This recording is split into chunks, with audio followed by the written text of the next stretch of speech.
안녕하세요. 알펀터입니다. 제가 유튜브 방송을 하게 되었는데요. 첫 방송으로, 어, 벤 버냉키 전 의장이죠. FRB 의장이죠. 벤 버냉키가 쓴, 21st Century Monetary Policy라는 책을 전부는 아니고 그 책의 일부를 좀 소개를 하려고 합니다. 제가 이 책을 사게 된 이유는 요즘 인플레이션 때문에 난리가 아니죠. 그야말로 금요일부터 어제 월요일까지 세계 금융시장이 아주 작살이 났죠. 그게 다 인플레이션에 대한 공포 때문인데, 그래서 이 버냉키가 새로 책을 썼는데, 그 책 제목이 21st Century Monetary Policy이고, 이 부제가 The Federal Reserve from the Great Inflation to COVID-19 이렇게 돼 있길래, 이게 인플레이션에 대한 얘기구나. 70년대 인플레이션.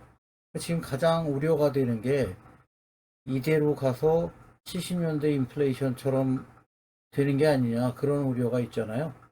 그래서 이 책을 읽으면 뭔가 향후 이 금융시장을 읽는데 좀 도움이 되려나 하는 마음에서 이걸 샀어요.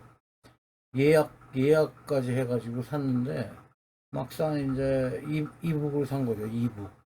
이북을 샀는데 이렇게 내용을 보니까 그야말로 굉장히 좋은 책이라고 생각을 해요, 개인적으로는. 그러니까 그 페데럴 FRB의 그 역사죠. 역사를 그야말로 상세하게 써준 건데, 그러니까 여기 이 목차를 보면 이총한 480페이지 정도 되는 것 같아요. 그리고 뭐 이렇게 쭉 보면은 그 인트로덕션에서는 그러니까 페데럴 FRB를 처음에 어떻게 만들었고 뭐 이렇게 이제 좀 뒤떨어져. 미국은 그 중앙은행을 반대하는 사람들이 많아갖고 그 제퍼슨 대통령도 그렇고 그래서 좀 이렇게 창립이 늦어졌다는 얘기, 그런 얘기부터 이렇게 좀 인트로덕션에 나와 있어요. 그리고 FRB가 어떻게 구조가 되는지 뭐 그런 얘기가 있고, 그다음에 파트 1이 이제 20세기 금융정책, 그리고 부제가 잠깐만요. Rise and Fall of Inflation. 그러니까 인플레이션이 확 일어났다가 어떻게 사라졌나 하는 얘기인데, 그래서 이 미리 얘기를 드리면 파트 1이 그렇고 파트 2는 이제 21세기 금융정책이라는 얘기인데, 그러니까 GFC, 그러니까 2008년 금융위기죠. 바로 버냉키 자신이 의장이 돼서 이 위기를 극복한 얘기가 나와 있고요. 그 다음에 이제 파트 3가 From Lift Up to the COVID-19. 이거 이제 파월 의장 얘기네요. 파월 의장, 그 코로나에 대한 이야기고요. 그 다음에 21 코로나 팬데믹으로 어떻게 금융정책을 했느냐 하는 얘기고, 마지막이 앞으로 어떻게 될 거냐 하는 얘기인데, 그래서 그 앞으로 어떻게 될 거냐 하는 얘기는 뭐 명확하게 얘기해 주는 게 없어요. 당연히 뭐 그럴 걸로 별로 기대도 하지 않았지만. 그래서 제가 이 책을 보고 느낀 거는 어, 가장 중요한 게 제일편이에요. 제일편이고, 제일편에서 1970년대 인플레이션이 어마어마했다는 건 알고 있는데, 구체적으로 어떤 일이 벌어졌고 어떻게 전개가 된지가 아주 구체적으로 잘 써주셨어요.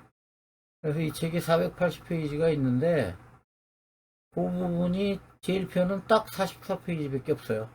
그러니까 그 44페이지를 제가 읽었는데, 그걸 딱 읽고 나니까 사실 이 책에 대해서는 그냥 이렇게 사전 참고서적으로 저기 처박아둘 뒀다가 뭐 무슨 일이 있을 때마다 꺼내서 읽으면 좋다는 생각은 들고, 그런데 이걸 끝까지 독파를 해서 뭐 그런 생각은 별로 없더라고요. 이게 실제로 이게 아마존에 가보면 그 별표가 별로 없어요.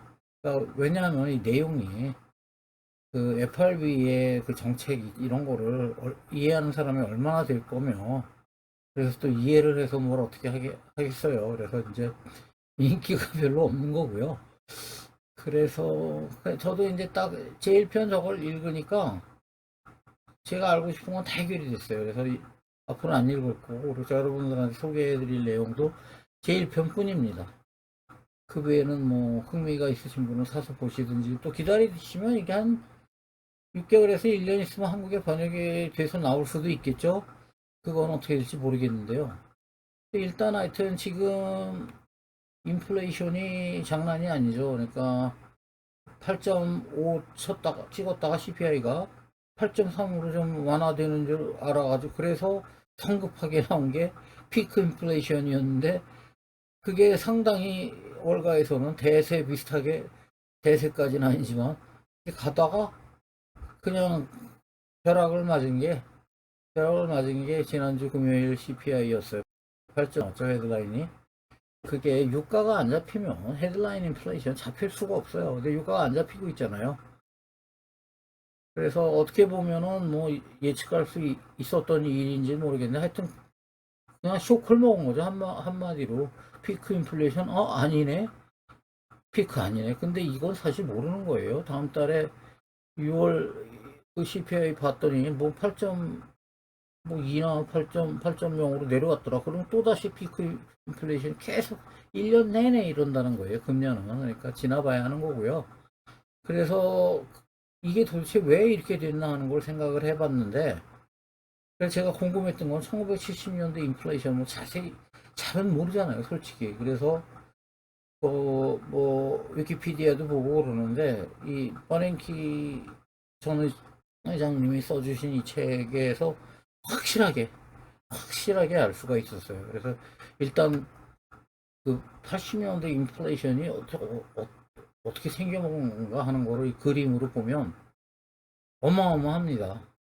그야말로 이 그림으로 보면 그러니까 80년 피크를 친 게 79년 80년인데 그때 13% 정도였던 것 같아요.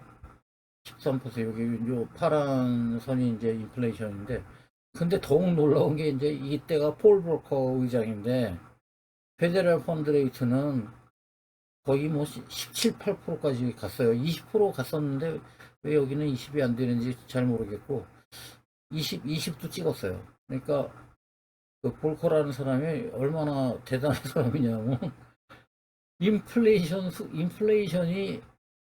그 13%일 때 단기금리를 20%까지 올려버린 거죠. 그러면 뭐 어떻게 되겠어요? 그냥 리세션 오는 거예요, 확실하게. 리세션이 와야 인플레이션이 잡힌다. 그렇죠.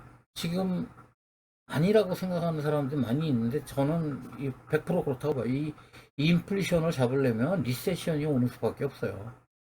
근데 그게 굉장히 힘들죠. 정치적으로 리세션이 오도록 그렇게 금융 돈줄을 죄는 거에 대해서 우선 행정부나 의회가 굉장히 그 회방을 놓고 반대하고 그런 게 다 써 있어요. 이 책에. 그러니까 어떤 일이 일어났는지.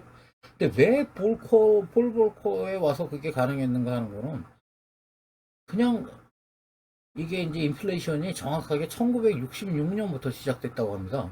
66년부터 1980 거의 79년 80년까지 시달린 거죠. 엄청나게 이 인플레이션에 시달리고 나니까 그렇게까지 볼커가 인플레이션을 자기가 확실히 잡는 거를 최우선으로 하겠다고 하는데 거기에 반대할 명분이 사라진 거죠. 그래서 가능했던 걸로 판단이 되고요. 그래서 이제 여기 요 다음 페이지를 보면 그때 그러니까 근데 가장 중요한 거는 증시가 어떻게 됐느냐 이게 더 중요해요. 근데 그야말로 1966년부터 1982년 이 16년간 뉴욕 증시는 박스에 갇혀서 꼼짝도 못했어요. 그러니까 이 천이 이게 이제 다우지수입니다. 다우지수가 아직까지 그때는 이제 유력한 그 지수 지금은 SP500 500이지만 그때는 다우지수가 가장 유력했고 그때 다우지수 아직 천이었어요. 지금은 3만이 넘었지만 천이었는데 그 천을 못 넘고 계속 거기에 천원 갔다가 두드려 막 빠지고 이런 상황이었는데 이 빠지는 하락폭이 제법 컸어요. 그러니까 70년에는 30%, 75년에는 40%, 다시 뭐 25%뭐 이런 식으로. 그러니까 최종적으로 볼커가 인플레이션을 전대 성공한 후에 대세 상승을 시작을 하는데, 이때 그 음영의 부분으로 표시된 이게 이제 80년, 82년 그 더블 딥이에요. 더블 딥. 두 방 와요. 이걸로 인플레이션이 완전히 잡힙니다. 그래서 결국 이걸 보면 롱텀으로 봤을 때 증시를 위해서는 후닥닥 잡는 게 정답이에요. 그러니까 이전에는 그 두 명의 다른 FRB 의장이 있었는데, 한 명은 윌리엄 마틴이라는 분이고, 이분은 1950년부터 1970년까지 무려 20년간을 FRB 의장을 역임한 분인데, 이분이 마지막에 1966년부터 70년까지 인편을 자기가 못 잡은 거에 대해서 굉장히 자책을 많이 합니다. 근데 이분이 파티가 끝나기 전에 펀치볼을 치워야 한다라는 굉장히 유명한 말을 한 사람이에요. 그러니까 빨리빨리 긴축을 빨리 시작을 해야지 문제가 안 일어난다라는 소신을 갖고 있는 분인데, 이게 그 당시에 그러니까 60년대부터 60년대 말까지 케네디 대통령, 그리고 케네디가 암살이 되고 존슨 대통령이 그 뒤를 잇는데, 이 두 사람이 굉장히 재정 지출을 많이 했고 그 복지 정책을 어마어마하게 해요. 그러니까 그래서 인플레이션이 싹시 거기서 트기 시작을 하고 있었고, 그런데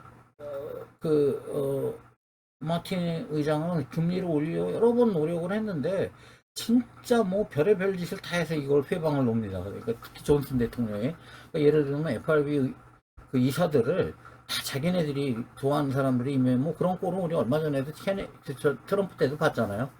그러니까 자기 편인 사람들이 임명을 하고 그래갖고 그 의장에 반대하게 하고, 또 이제 가장 많이 써먹는 상투적인 수법이 이게 이제 마틴 의장은 굉장히 합리적인 사람이라 그 FRB 정책이라는 게 따로 놓을 수는 없고, 언제나 그 트레저리 그 재무부의 재정 정책하고 같이 협업을 하면서 이렇게 가야 된다, 그렇게 보는 거죠. 그러니까 그래서 재정 지출을 너무 많이 하니까 금리를 올려야겠다 이렇게 주장을 하면, 이제 재정 안 쓰겠다, 걱정하지 마라, 이렇게 얘기를 해놓고, 그러면 좀 기다려보겠다 그러면 한없이 기다리게 하고 그냥 쌩 까버리는 거죠. 그리고 계속 재정 지출을 하고 뭐 이런 식으로 계속 회방을 방해 뭐 사기치고 막 이래가지고 제대로 자기 역할을 못했어요, 사실은. 그래서 인플레이션이 좀 이렇게 세지기 시작한 거죠. 어쨌든 근데 자기는 임기가 있고 이제 1970년이 되니까 그 전에 20년이나 했는데 그만둬야죠. 그만두고 이제 그 FRB 의장이 된 사람, 이 사람이 문제의 인물인데, 아서 본즈라는 사람인데, 이 사람이 이제 두 기를 했어요. 70년부터 78년까지.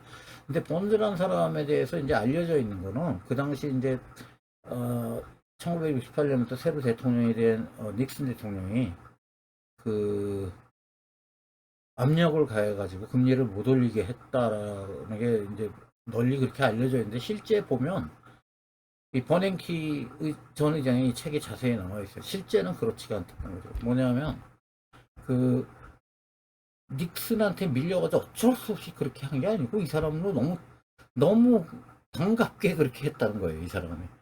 그리고 닉슨이 1974년에 이제 워터게이트로 물러나잖아요.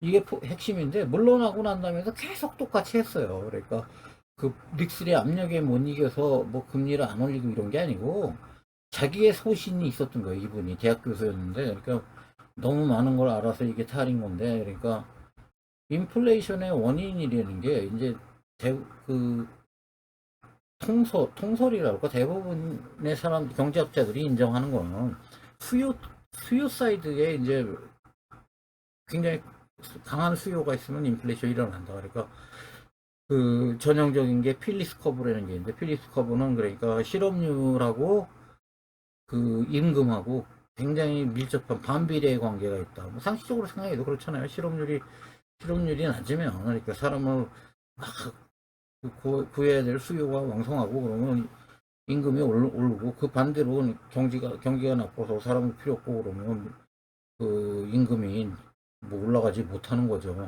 그러니까 그건 너무나 어떻게 보면 자명한 건데 100년이 넘는 그 데이터를 베이스로 그 필립스라는 사람이 그거를 발견했어요. 그래서 필립 커브가 됐는데 이게 이제 1970년대 이게 폐기일보 직전까지 가는 거죠. 왜냐하면 70년대 상황이라는 게 그 인플레이션이 어마어마한데 실업률도 같이 어마어마한 거예요. 이렇게 소위 말하는 스태그플레이션이 왔던 건데 그 그거를 이제 최근에 경제학자분들은 이제 그 필립스 커브가 죽은 게 아니고 일단 필립스 커브가 가장 잘 설명을 하는 거는 수요에 의한 인플레이션에 대해서 잘 설명을 해준다. 그거는 뭐 틀린 게 아니다. 이렇게 얘기를 하고요. 다만 공급 서플라이 쇼크가 와가지고 인플레이션이 발생했을 때는 필립스 곡선으로는 설명이 안 되고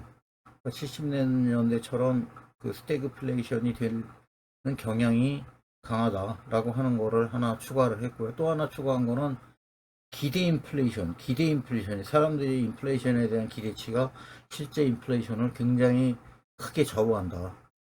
이거를 이제 발견한 거는 그 유명한 밀턴 프리드만이고요. 또 그, 에드먼 펠프스라는 사람이 있어요. 그래서 그 두 사람이 이 주장을 해갖고 지금은 정설이 되어 있는데, 그래서 이제 그 버냉키 의장의 이 책으로 돌아가면, 그러니까 제가 좀 요약을 했어요. 그래서 전부 다 해도 44페이지밖에 안 되지만 요걸 또 요약을 해갖고 한 2페이지 정도로 요약을 했는데, 어,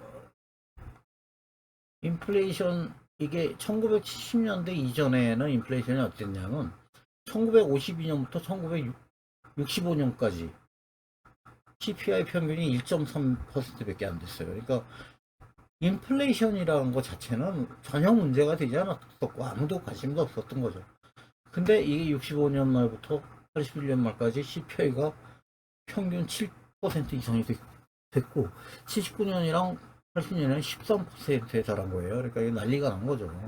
그런데 이제 한간에 알려져 있기로는 이게 오일 쇼크 때문에 이렇게 됐다 이렇게 알려져 있었는데 아니에요. 이 책을 읽어보면 오일 쇼크도 원인의 하나지만 그거보다 금융정책, 재정정책, 기대 인플레이션 이런 게 훨씬 큰 요소였다는 거죠. 그래서 인플레이션의 원인은 재정정책, 유가의 급등 그리고 기대 인플레이션이 또 역시 급등한 거 그리고 부적절한 FRB의 정책 이게 불러온 거다라는 결론이고요. 하나하나 보면 재정 정책인데 60년대에 이제 케네디하고 존슨이 강력한 복지 정책 그리고 월남전에 참전을 하잖아요. 근데 거기에 이제 파병을 하는데 처음에는 몇만 명인데 나중에 뭐 50만 명씩 파병을 하고 그러면 이게 그리고 무기도 막 찍어내고 이러다 보니까 이게 성장률 자체는 이게 플러스예요. 전쟁을 하는 게. 그런데 그러니까 이게 인플레이션을 동반하게 된 거죠. 그래서 복지 정책 얘기를 잠깐 하면 그러니까 위대한 사회 건설이라는 거를 그 정책을 존슨 대통령이 내세워서 뭐 가난과의 전쟁 선포하고 뭐 그러니까 복지 정책 막 늘리고 메디케어 메디케이드도 이때 도입이 됐고요. 그래서 뭐 인플레이션이 이 정책에서 시작이 된 거죠. 그리고 이제 후임이 닉슨 대통령인데 닉슨 대통령은 사실 여기에는 안 썼는데 유명한 닉슨 쇼크라는 게 있어요. 그러니까 그 달러의 금태환을 폐지해 버린 거죠. 그러니까 그 후로 그러니까 뭐 금이 얼마 있든 그딴 거는 상관할 것도 없이 무제한으로 달러를 찍어낼 수 있게 됐어요. 그 덕분에 대한민국은 오늘날 이런 선진국이 된 거예요. 왜냐하면 그때 미국이 무제한으로 달러를 찍어내서 그 돈으로 그 해외에서 그 제품을 사줬기 때문에 거기에다가 수출을 해서 발전을 이루게 된 거죠, 한국이. 그런 부분도 있고. 근데 어쨌든 미국에는 이게 인플레 압력으로 작용을 했을 거예요. 별로 버냉키 책에서 그 부분에 대한 언급이 없는 거 보니까 무슨 복잡한 어떤 설명하기 어려운 메커니즘이 있을 거예요, 아마. 그래서 뭐 그랬다고는 보는데, 일단 그것도 작용을 했을 걸로 봐요. 그리고 이제 오일 쇼크인데, 오일 쇼크는 뭐 그때 이제 73년에 이스라엘하고 아랍이랑 전쟁이 나가지고 그 72년부터 75년 사이에 유가가 4배로 폭등을 했고, 그러다가 좀 잠잠하다가 79년에 이란 혁명, 호메이니가 저기 누구죠? 팔레비 왕조를 축출하죠. 그 사건으로 다시 2배로 폭등했다. 뭐 이런 오일 쇼크가 영향을 미쳤다는 거죠. 그리고 기대 인플레이션인데, 기대 인플레이션 아까 제가 설명드린 대로 그 프리드먼이나 펠프스 등에 의해서 밝혀졌는데, 이게 굉장히 크다는 거죠. 그래서 페데럴 FRB의 부적절한 정책은 이제 마틴은 제가 아까 설명했듯이 열심히 했는데 정치가들한테 휘둘려가지고 결국은 성공적으로 끝마치지 못했다는 거고. 뭐 그래도 역사는 그에 대해서 상당히 동정적이에요. 그 다음에 이제 문제의 아서본드인데, 이 사람은 인플레이션이 일어나는 원인이 수요 때문에 그런 게 아니다. 이거는 노동쟁이, 그러니까 그 노동쟁이나 아니면은 뭐 기업들의 어떤 그 의도에 의해서 임금이 오르고 내리고 하는 거지. 이게 무슨 수요 공급 이거랑 거랑 상관이 없고, 그렇기 때문에 금리를 막 마구잡이로 올려가지고 경기를 죽이는 이런 식의 정책은 옳지 않다라고는 일종의 소신 비슷한 걸 갖고 있었나 봐요. 그래서 근데 이제 그렇다고 뭐 진짜 밀어붙이는 건 아니고, 뭐 예를 들어서 인플레가 높건 말건 뭐 금리를 무작정 내깔게 둘 수는 없으니까 일단 올리긴 올리는데, 올려가지고 조금만 경기가 나빠질 것 같으면 도로 샥 내리는 거죠. 이게 이제 그게 이제 스탑앤고 정책이라고 그러는데, 이게 이제 볼커가 당시에 근데 말년에 한 2, 3년 정도 했던 것 같은데, 뉴욕 패드에 의장을 해요. 그러니까 그걸 하면서 이런 번즈의 정책에 대해서 굉장히 비판적이었던 것 같아요. 자기가 의장이 되고 나서 비판적이었던 것 같아요. 그 당시에 그 뉴욕 패드 의장일 때는 그렇지 않았는데. 그래서 폴 볼커가 결국 이 해결사가 됐는데, 이 사람은 그, 뭐죠? 그러니까 그 아스본즈의 스탑앤고 정책을 가장 큰 문제점으로 보고, 그러니까 그렇다는 얘기는 금리를 올려서 경기가 조금 나빠지건 말건 상관없이 그냥 금리는 높은 채로 둔다 이거죠.